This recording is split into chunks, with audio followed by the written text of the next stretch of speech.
Hello दोस्तों, आप सबका मेरे यूट्यूब चैनल पर स्वागत है। तो बात करते हैं कहानी तड़प तेरे इश्क के अगले भाग की। सबसे पहले तो मैं आपसे माफ़ी चाहूँगी कि ये पार्ट आने में देरी हो गई। तबीयत ख़राब थी इसलिए रिकॉर्डिंग नहीं कर पाई। इस वक्त भी मेरा गला ख़राब है तो आवाज़ के साथ आप थोड़ा एडजस्ट कर लीजिएगा।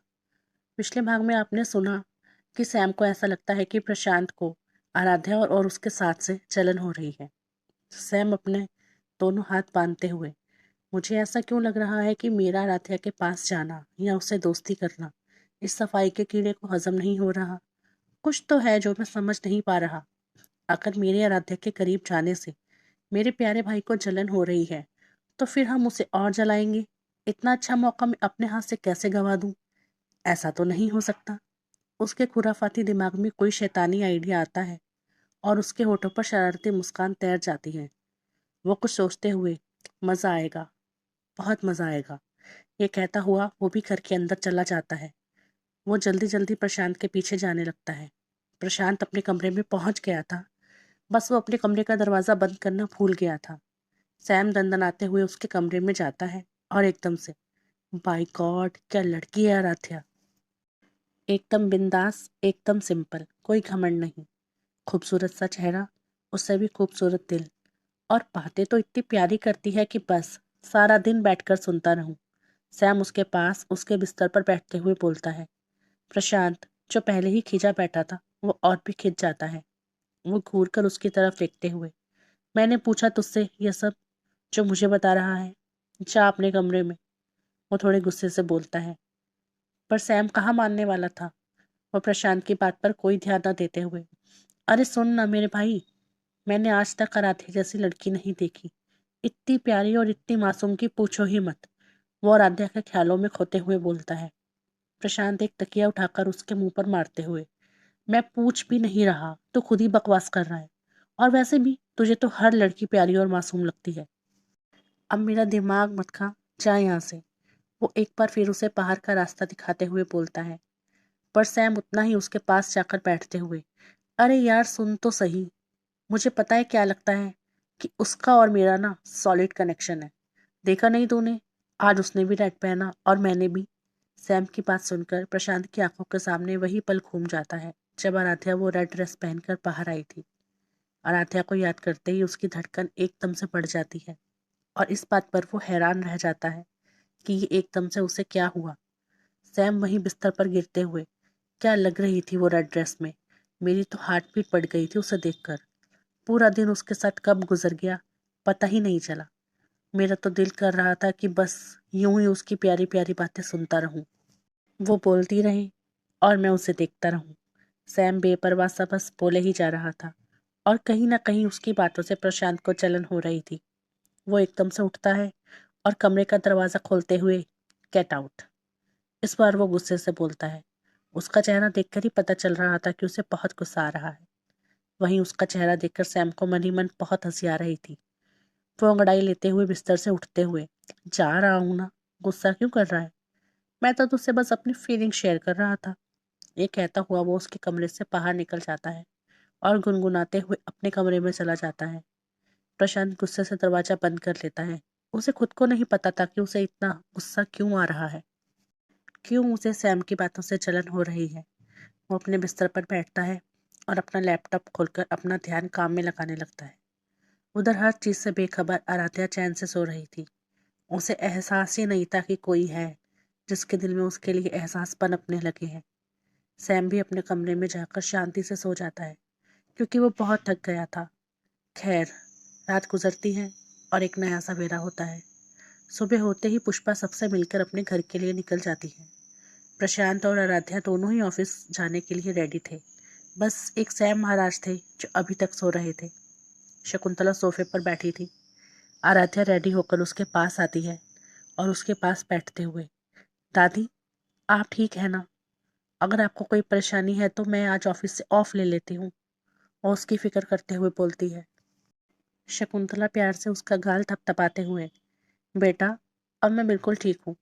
बस तू अपना काम मन लगा कर कर। प्रशांत की गलतफहमी दूर करके लड़कियां कोई काम नहीं कर सकती, और ऑफिस का तो बिल्कुल नहीं। ये सुनकर आराध्या एकदम से उसकी तरफ देखते हुए, अच्छा, तो ऐसा सोचता है वो अकड़ू, उसके मुंह से एकदम से निकल जाता है। लेकिन जब उसको एहसास होता है कि उसने क्या बोला है, तो वो अपना निचला होठ अपने दांतों तले दबा लेती है। पर उसकी बात सुनकर शकुंतला को हंसी आ जाती है और वो हंसते हुए, बिल्कुल सही नाम रखा है तुमने उसका, बहुत अकड़ू है वो। उसे लगता है कि लड़कियां किसी काम की नहीं होती, कोई काम ढंग से नहीं कर सकती। दिखा दे उसे कि तू भी किसी से कम नहीं है। शकुंतला उसका हौसला बढ़ाते हुए बोलती है। बिल्कुल दादी, आप देखना, मैं ये बात साबित करके रहूंगी। आराध्या भी मुस्कुराते हुए उसकी बात का जवाब देती है और फिर वहां से उठकर किचन में चली जाती है। जैसे ही वो किचन में जाती है तभी प्रशांत नीचे आता है और शकुंतला के पास आते हुए उसे मॉर्निंग विश करता है और फिर उसके पास आकर बैठते हुए, दादी, आप ठीक है ना? अगर आपको ज़रा सी भी परेशानी है तो आप मुझे बता दीजिए, मैं आज ऑफिस नहीं जाऊंगा। वो भी उसकी चिंता करते हुए बोलता है। कमाल है, थोड़ी देर पहले अभी यही बात आराध्या ने कही और अब प्रशांत ने भी। शकुंतला मन में, दोनों ही एक जैसे हैं, बस दोनों जल्दी से एक हो जाएं तो प्रशांत के लिए मेरी टेंशन खत्म हो जाए। वो मन ही मन ऐसा सोच रही थी। बोलिए ना दादी, क्या सोच रही हैं आप? प्रशांत उसको होश में लाते हुए बोलता है। नहीं प्रशांत बेटा, मैं अब बिल्कुल ठीक हूँ। कुछ होगा तो मैं तुम्हें फ़ोन करूँगी। तुम ऑफिस जाओ और अपना काम करो। इतने में दीनू ने टेबल पर नाश्ता लगा दिया था। प्रशांत शकुंतला का हाथ पकड़कर डाइनिंग टेबल की तरफ ले जाते हुए, आइए दादी, पहले आप नाश्ता कर लीजिए, उसके बाद आपको दवाई भी लेनी है। वो उसे कुर्सी पर बिठाते हुए बोलता है। क्या बनाया है दीनू आज नाश्ते में? खुशबू तो बड़ी अच्छी आ रही है। शकुंतला चटकारा लेते हुए बोलती है। इससे पहले कि दीनू कुछ बोलता, तभी आराध्या किचन से बाहर आते हुए, चाहे कुछ भी बनाया हो, चाहे कितनी भी अच्छी खुशबू आ रही हो, लेकिन आपको तेल मसाले वाला नाश्ता आप नहीं करने वाली। आपको नहीं मिलेगा, आपको ये मिलेगा। वो उसके सामने पोहा रखते हुए बोलती है। पोहा देखकर शकुंतला किसी छोटे बच्चे की तरह मुंह बनाते हुए उसकी तरफ देखती है। मैं 3-4 दिन से यही सब तो खा रही हूँ। आराध्या उसके पास वाली कुर्सी पर बैठते हुए, कोई बात नहीं, आप शुक्र कीजिए कि मैंने आपके लिए दलिया नहीं बनाया। कम से कम आपको पोहा तो दे रही हूँ ना। अब बस कुछ मत कहिए और चुपचाप नाश्ता कीजिए, वरना फिर आप देख लीजिएगा। वो पूरे हक के साथ शकुंतला से कहती है। शकुंतला पोहे की प्लेट उठाते हुए, ठीक है मेरी माँ, यही खा लेती हूँ, और तो मुझे कुछ तो देने से रही। वो धीरे धीरे बोल रही थी और खा रही थी।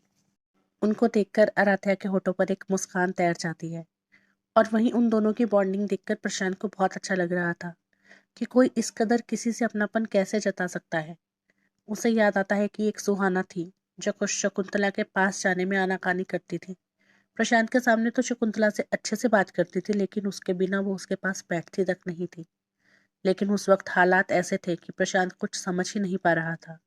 सुहाना ने अपने प्यार का ऐसा जाल बुन रखा था उसके आसपास कि उसे उसका असली चेहरा नजर ही नहीं आता था। लेकिन आज आराध्या को शकुंतला की केयर करते हुए देखकर, उसकी परवाह करते हुए देखकर उसे बहुत अच्छा लग रहा था। वो आराध्या को देखते हुए मन में, सच में सब लोग एक जैसे नहीं होते, कुछ दिल के अच्छे भी होते हैं। इसके बाद वो अपना नाश्ता खत्म करता है और ऑफिस जाने के लिए निकलने लगता है। तब तक आराध्या ने भी अपना नाश्ता खत्म कर लिया था और वो भी बस ऑफिस के लिए निकलने ही वाली थी। प्रशांत आगे चल रहा था और आराध्या अपना पर्स संभालते हुए उसके पीछे। दोनों में बातचीत ना के समान। प्रशांत अपने घर से बाहर निकलता है और अपनी गाड़ी की तरफ बढ़ जाता है और आराध्या मेन गेट की तरफ बढ़ जाती है। एकदम से प्रशांत की आवाज़ उसके कान में पड़ती है। आराध्या। वो उसे पुकारता है। आराध्या पीछे मुड़कर उसकी तरफ देखते हुए, बोलो। मैं भी ऑफिस ही जा रहा हूँ, चलो साथ में चलते हैं।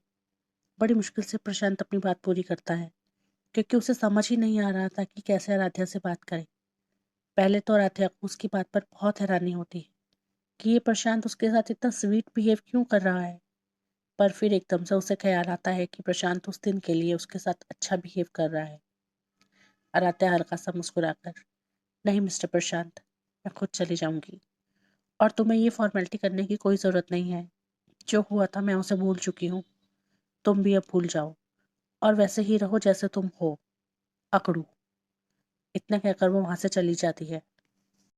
पहले तो प्रशांत उसकी बात पर ध्यान नहीं देता, पर फिर उसे एहसास होता है कि आराध्या उसे अकड़ू कहकर गई है। लेकिन इस बार उसे आराध्या की बात पर गुस्सा नहीं आता। बल्कि उसके होठों पर हल्की सी मुस्कान तैर जाती है और वो मुस्कुराते हुए, ये लड़की कभी नहीं सुधर सकती, इतना कहकर वो अपनी गाड़ी में बैठता है और वहाँ से चला जाता है। कुछ ही देर में वो ऑफिस पहुँच जाता है, पर वो ऑफिस के अंदर नहीं जाता, बल्कि वहीं खड़े होकर आराध्या का वेट करने लगता है। उसे पता था कि अभी तक आराध्या नहीं आई होगी। थोड़ी देर में उसे आराध्या आती हुई नजर आती है। आराध्या की नज़र भी प्रशांत पर पड़ती है और वह उसके पास जाकर, क्या हुआ, तुम ऐसे बाहर क्यों खड़े हो? तुम्हारा ही इंतजार कर रहा था, वो अपनी आंखों से गॉगल उतारते हुए बोलता है। आराध्या एकदम से चौंकते हुए, मेरा इंतजार? पर क्यों? अंदर चलो, बताता हूँ। प्रशांत उसे अपने साथ आने का इशारा करते हुए बोलता है। आराध्या को कुछ समझ नहीं आ रहा था। वो बस प्रशांत के साथ कदम से कदम मिलाती चल रही थी। अगले ही पल वो दोनों ऑफिस के अंदर थे।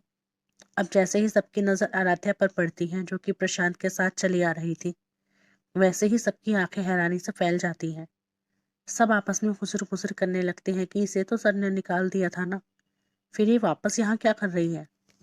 प्रशांत और आराध्या दोनों ही सबकी आंखों का मतलब समझ जाते हैं। इससे पहले कि कोई कुछ बोलता, तभी प्रशांत एकदम से, मैं जानता हूँ कि इस वक्त आप सबके दिमाग में क्या चल रहा है। यही कि इसे तो सर ने निकाल दिया था, तो फिर ये यहाँ कैसे? प्रशांत की बात सुनकर सब लोग एकदम से खामोश हो जाते हैं। प्रशांत आगे बोलते हुए, गलती आप लोगों की नहीं है। उस दिन जो कुछ भी यहाँ पर हुआ था, या जो भी मैंने आराध्या से कहा था, उसके बाद आराध्या का यहाँ मेरे साथ होना सवाल खड़ा करता ही है। खैर, मैं सबको क्लियर कर दूं कि उस दिन जो कुछ भी हुआ, उसमें मिस आराध्या की कोई गलती नहीं थी। ये तो उस वक्त किसी की जान बचा रही थी, पर मैंने इनकी बात सुने बिना ही इन पर चिल्लाना शुरू कर दिया। काश मैंने उस वक्त इनकी बात सुनी होती, तो ये सब होता ही नहीं। लेकिन जो हो चुका है, उसे मैं बदल नहीं सकता, पर अपनी गलती की माफ़ी ज़रूर मांग सकता हूँ। इसके बाद वो आराध्या की तरफ देखकर, I am sorry miss Aaradhya. इसी जगह खड़े होकर मैंने आपके साथ मिसबिहेव किया था, और इसी जगह खड़े होकर मैं आपको सॉरी बोलता हूँ। आई होप कि आप बीती बातें भूलकर एक नई शुरुआत करेंगी। प्रशांत हल्का सा मुस्कुराकर बोलता है। वहीं आराध्या हैरानी से उसकी तरफ देख रही थी। उसे यकीन नहीं हो रहा था कि इतनी बड़ी कंपनी का मालिक यूं सरेआम सबके सामने उससे माफी मांग रहा है। मुस्कुराता हुआ प्रशांत अपने कैबिन में चला जाता है। बाकी सब भी अपना अपना काम करने लगते हैं। आराध्या झट से उसके पीछे जाती है और कैबिन के अंदर जाकर, ये तुमने अब इतना ही बोली थी कि प्रशांत उसकी बात बीच में ही काटते हुए, जब मैं सबके सामने डांट सकता हूँ, गलती कर सकता हूँ, तो सबके सामने माफी भी मांग सकता हूँ। वो बहुत आराम से बोलता है। उसकी बात सुन आराध्या के चेहरे पर एक मुस्कान बिखर जाती है। कहीं ना कहीं आज उसकी नजरों में प्रशांत के लिए रिस्पेक्ट बढ़ गई थी। आज के लिए इतना ही। बहुत जल्द मिलेंगे अगले भाग के साथ। Thank you.